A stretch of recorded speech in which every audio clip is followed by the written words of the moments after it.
पालकमंत्री राधाकृष्ण विखे पाटील यांनी घेतले पैज खांबाचे दर्शन। कामिका एकादशी निमित्त नेवासा येथील श्री संत ज्ञानेश्वर मंदिरात लाखो भाविकांची पैज खांबाचे दर्शन घेण्यासाठी मोठ्या संख्येने गर्दी झाली होती।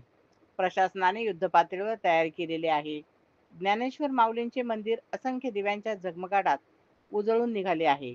पालकमंत्री राधाकृष्ण विखे पाटील यांनी श्री संत ज्ञानेश्वर मंदिरात दर्शन घेतले। यावेळी आमदार विठ्ठलराव लंगे, श्री संत ज्ञानेश्वर मंदिराचे अध्यक्ष पांडुरंग अभंग आदी उपस्थित होते। यावेळी देवस्थान परिसराची त्यांनी पाहणी केली। या प्रसंगी भाविकांना फराळाचे वाटपही विखे पाटील यांनी केले। त्यानंतर पालकमंत्री विखे यांनी मुख्यमंत्री देवेंद्र फडणवीस यांच्या वाढदिवसानिमित्त आयोजित केलेल्या रक्तदान शिबिराला भेट दिली। यावेळी विखे पाटील यांनी रक्तदान शिबिरातील रक्तदात्यांशी संवाद साधला, तसेच डॉक्टरांशी चर्चा करून शिबिराची माहिती घेतली। त्यानंतर आमदार विठ्ठलराव लंगे यांच्या संपर्क कार्यालयात भेट दिली। त्यावेळी लंगे यांनी तालुक्यातील प्रश्नांसंदर्भात विखे पाटील यांच्याशी चर्चा केली। पालकमंत्री विखे पाटील काय म्हणाले पहा। ते बोलतायत ना तेवढी मॅडम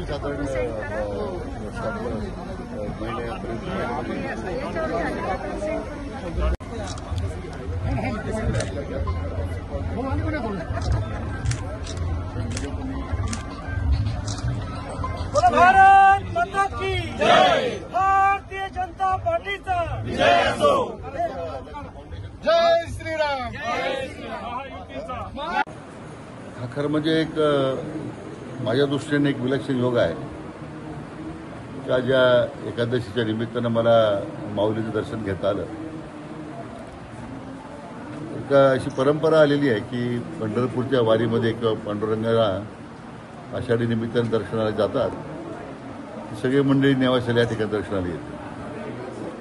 आज जो लाखो भाविकांचा जनसागर जो पाहिल्यानंतर जी प्रचंड अनुभूती आपल्याला त्या निमित्ताने येते आणि मला वाटतं की हे माझं भाग्य आहे की या ज्ञानेश्वर मंदिराच्या विकासाला खाड्याकरता आम्ही आता जी पावलं उचललेली आहेत, ज्ञानराजांच्या आशीर्वादानं तो संकल्प निश्चितपणे पूर्ण होईल असा माझ्या मनात मला पूर्ण विश्वास आहे। पालखी सोहळ्यास खरं म्हणजे ज्ञानेश्वर देवस्थाननी जो घेतलेला पुढाकार आहे तो अतिशय स्तुत्य आहे, त्यांचं मी अभिनंदन करतो।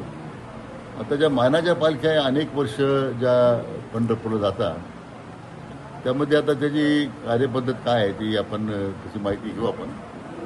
पण निश्चितपणे मानाच्या पालखीमध्ये ह्या पालखीला स्थान मिळालं पाहिजे, कारण आपल्या जिल्ह्यातून आता जी नाशिकहून निवृत्तीनाथांची पालखी जाते, पारनेच्या निडोबारायांची पालखी जाते, ह्या दोन जिल्ह्याची एकच पालखी म्हणतो मानाची, तर ही पालखी सुद्धा त्याचा समावेश करावा निश्चितपणे आपण त्याचा प्रयत्न करू।